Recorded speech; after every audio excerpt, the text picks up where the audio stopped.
On January 1st, 1999, 11 nations stood in ceremony and signed away something they could never get back. They called it unity. They called it progress. They eliminated their currencies and replaced them with a single abstraction called the euro. The champagne flowed in Brussels. The speeches praised a new era of prosperity and peace. But what they actually created that night was a mechanism with no reverse gear, no safety valve, and no way out. They built a trap, locked themselves inside, and only later realized the key had been thrown away. This is the story of how Europe deleted its money and lost control of its future. The promise was simple: one currency, one Europe, one destiny. No more competitive devaluations, no more currency crises, no more war. Nations that shared a wallet wouldn't shoot at each other. The euro would make Europe an economic superpower that could stand eye to eye with the United States. It was presented as inevitable, as the next logical step in European integration. The myth was seductive because it contained a grain of truth. Currency instability had plagued Europe for decades. Governments had weaponized exchange rates. Competitive devaluations had destroyed wealth. A single currency seemed like the obvious solution. But there was a mechanism at work that nobody explained to the public. A rule so fundamental that ignoring it would doom the entire project. For a sovereign nation, a currency is not just money, it's a shock absorber. When an economy becomes uncompetitive, when wages rise too high, when productivity falls behind, a nation has a release valve. It can devalue, the currency falls, exports become cheaper, the factories stay open, the pain is distributed through inflation rather than concentrated in mass unemployment. It's not elegant, it's not something politicians brag about, but it works. It's economic physics. Pressure builds, the valve opens, the system survives. Italy understood this intimately. Before 1999, Italy was an industrial power with a chronic problem. The government spent recklessly, debt piled high, wages rose faster than productivity.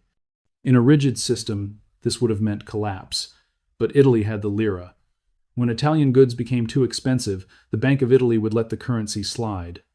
Overnight, Italian exports became competitive again. The factories in Milan hummed, the crisis passed. It was a dirty trick that prevented clean disasters. It kept millions employed who never knew how close they were to ruin. On January 1st, 1999, Italy handed that release valve to Frankfurt. The European Central Bank was modeled on the German Bundesbank. Its mandate was price stability, not employment. Its culture was German, its instincts were German, and its tolerance for inflation was zero. The Germans had built their post-war identity on the rock-hard Deutsche Mark. They remembered wheelbarrows of worthless paper from the 1920s. They insisted the euro be equally rigid, equally pure, no devaluation, no flexibility, no escape. The trap was set. But it didn't feel like a trap. It felt like a gift. Before the euro, Greece paid 18% interest to borrow money. Investors knew the drachma was risky. They knew Greece might inflate the debt away. The high interest rate acted as a natural brake. It was expensive to borrow, so Greece couldn't borrow much. But on January 1st, 1999, something magical happened. The markets looked at Greece and saw the euro. They saw Germany's signature on the contract. Suddenly, Greece could borrow at 3%. The cost of capital collapsed. It was free money with no apparent consequences. Greece wasn't alone. Spain, Portugal, Ireland, Italy, all of them suddenly had access to German-level interest rates without German-level productivity. The southern nations went on a borrowing binge that made emperors look modest. Greece doubled public sector salaries. Spain poured concrete across entire coastlines, building airports without planes and highways without cars. Ireland built housing estates for ghosts. The politicians were hailed as geniuses. They were delivering first-world lifestyles on third-world budgets. The voters loved it. No one asked where the money came from. No one asked what would happen when the bill came due. This was the bait. Cheap credit flowing south, creating the illusion of convergence, the illusion that the euro had made Greece as productive as Germany. But the illusion required constant feeding.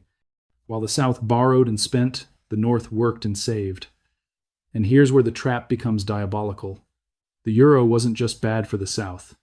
It was a gold mine for Germany. Before the euro, whenever Germany's economy surged, the Deutsche Mark would rise in value, German exports would become expensive, other countries could compete. It was a natural brake on German dominance. But with the euro, that brake was cut. Germany was now tied to the weaker economies of the Mediterranean. Their weakness held down the value of the currency. The euro traded far below where the Deutsche Mark would have been. German exports were artificially cheap. Germany ran massive trade surpluses, selling machines and cars to the very countries borrowing cheap money.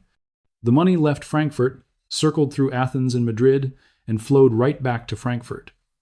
Germany was vendor financing its own customers. The industrial base of Italy and France hollowed out. They couldn't match German efficiency, and they could no longer devalue to compensate. Factories closed. The textile mills of Portugal went silent. The divergence that the euro was supposed to eliminate was actually accelerating. The north grew richer and more efficient. The south grew more indebted and less competitive. But Brussels saw only the surface. Low inflation, stable exchange rates, they congratulated themselves. They invited more countries to join. They ignored every warning that you cannot have a single currency without a single government. They believed will could overcome mathematics. Then 2008 arrived. The financial crisis hit Wall Street and rolled east across the Atlantic. At first, European leaders claimed immunity. This was an Anglo-Saxon problem, they said. American greed, not European design. They were wrong. The crisis didn't create the trap, it revealed it. When credit markets froze, investors woke from their 10-year dream. They looked at the mountains of debt in Greece, Italy, and Spain. They realized a terrifying truth. There was no German guarantee. The euro wasn't a unified sovereign currency. It was 19 separate national debts wearing a single mask. The flow of money stopped. The river that had run south for a decade ran dry. Banks demanded repayment, but the money was gone, spent on concrete and pensions and imported German cars. In a normal country, this is when the safety valve opens. The currency crashes, debt gets inflated away, the economy takes a hit but survives. But Greece didn't have a currency. Greece was locked in a burning room with no exit. The only option was internal devaluation. If you can't lower the value of your currency, you have to lower the value of your people. Slash wages, fire workers, cut pensions. Destroy living standards until your population is poor enough to compete again. The terminology is clinical. The reality is brutal. In late 2009, Greece revealed its deficit was 3 times larger than reported. The markets panicked. Interest rates spiked. Greece was insolvent, and then came the army. Not soldiers, but accountants. The Troika. The European Commission, the European Central Bank, the International Monetary Fund. 3 unelected institutions took control of the Greek economy. They dictated budgets, they rewrote laws, they told Parliament what to vote for. This wasn't about saving Greece, it was about saving the French and German banks that had lent billions. If Greece defaulted, the northern banks would collapse. Berlin and Paris engineered a bailout. Billions flowed to Athens and immediately flowed back out to creditors. It was a money laundering operation disguised as rescue. In exchange for this unpayable loan, the Troika demanded austerity. Hospitals ran out of medicine, schools turned off heat in winter, suicide rates soared, youth unemployment hit 50%. A generation was sacrificed. And through it all, the trap held firm. Greeks voted against austerity in referendum after referendum. They rioted, they burned EU flags. It didn't matter. The trap was mathematical. As long as they stayed in the euro, their democracy was decorative. Real power sat in Frankfurt with unelected technocrats controlling bank liquidity. When the Greek government resisted, the ECB threatened to shut down Greek ATMs. They weaponized the money supply against a member state. This is where the full architecture of the trap becomes visible. There's a system called Target 2. It's the internal ledger of the Eurozone. When a Greek citizen buys a German car, money moves from the Greek central bank to the Bundesbank. But in the Eurozone, no actual settlement occurs. The Greek central bank issues an IOU. The German Bundesbank accepts a claim. For years, as the South imported and as capital fled south to north, these imbalances grew grotesque. Germany accumulated over €1 trillion in claims. Italy and Spain accumulated debts of similar scale. This is the hidden chain.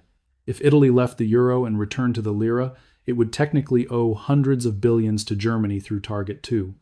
It's a financial suicide vest strapped to the entire continent. One explosion destroys everyone. This explains why European leaders fought so desperately to keep Greece in. If Greece left and defaulted on Target 2 liabilities, German taxpayers would discover that €1 trillion of national wealth was imaginary numbers on a screen. The trap was designed to be irreversible. The crisis spread. Portugal, Ireland, Italy, Spain. The acronym PIIGs circulated among traders. These nations were being slaughtered by the very currency they'd adopted with such hope. In Italy, the elected prime minister was forced out. not by voters, but by bond markets. The ECB sent a secret letter demanding reforms. A technocrat was installed. The message was clear. Italy answered to Frankfurt, not Italians. Spain saw youth unemployment hit 55%. An entire generation of engineers and doctors packed bags and moved north, serving coffee in Berlin and London instead of building futures at home. The South was exporting its human capital to the creditor nations. This deepened the divergence. The South aged and emptied. The North absorbed cheap, skilled labor. The euro functioned as a pump, draining the Mediterranean. The political backlash was inevitable. In Greece, Syriza came to power, promising to tear up the memorandum. Their finance minister tried logic, game theory, economics. He explained that a bankrupt nation can't repay debts by shrinking its economy. He was talking to a wall. The German finance minister wasn't interested in economics. He was interested in morality. The German word for debt, Schuld, is the same word for guilt. Debt was sin. Greeks had sinned by spending. Now they had to do penance. Economics became theology. In July 2015, Greeks voted overwhelmingly to reject bailout terms. It was a roar of defiance. Within 24 hours, the Greek prime minister capitulated. He looked into the abyss. The ECB was ready to collapse Greek banks entirely. He signed a surrender harsher than the one voters rejected. This was the moment the illusion shattered. The European Union was not a democracy. It was a dictatorship of the balance sheet. The vote of the people was irrelevant when it conflicted with the euro. The trap was absolute. The defenders say the euro was saved. They point to Mario Draghi's speech in 2012. With the euro on the brink, Draghi said the ECB would do whatever it takes to preserve the currency. Those three words changed history. Draghi promised unlimited money printing to buy struggling nations' bonds. The markets believed him. Panic subsided. The euro survived. But at what cost? To keep the South afloat, the ECB pushed interest rates to zero, then negative. They flooded the system with cheap money. This created asset bubbles, enriching the wealthy while wages stagnated. Zombie companies that should have failed stayed alive, blocking the creative destruction capitalism requires. And the core problem remained unfixed. Italy hasn't grown in 20 years. Its GDP per capita is lower than when it joined the euro. The industrial base continues eroding. Debt continues rising. The trap is slow strangulation, not sudden death. The South is becoming a nursing home and tourist park, dependent on northern transfers. This is politically unsustainable. A union that creates permanent winners and permanent losers cannot hold. The anger builds. Yellow vests in France. Brothers of Italy rising. Alternative for Germany arguing Germans should stop paying for the South. The centrifuge spins faster. The irony cuts deep. The euro was designed to contain Germany. The French demanded it as the price for German reunification. They wanted to tie down the German giant, eliminate the Deutsche Mark, ensure Germany could never dominate again. But the opposite happened. The euro became the vehicle for German hegemony. By locking exchange rates, it gave German industry permanent advantage. Germany dictates economic policy across the continent. Italy's budget is decided in Brussels, which takes orders from Berlin. The cage built for the tiger locked everyone else inside with it. There are two ways out. Full political union. The United States of Europe, where Brussels collects and redistributes taxes continentally. Germans would permanently subsidize Italians the way New York subsidizes Mississippi. There is no political will for this. German voters will never accept it. French voters will never surrender remaining sovereignty.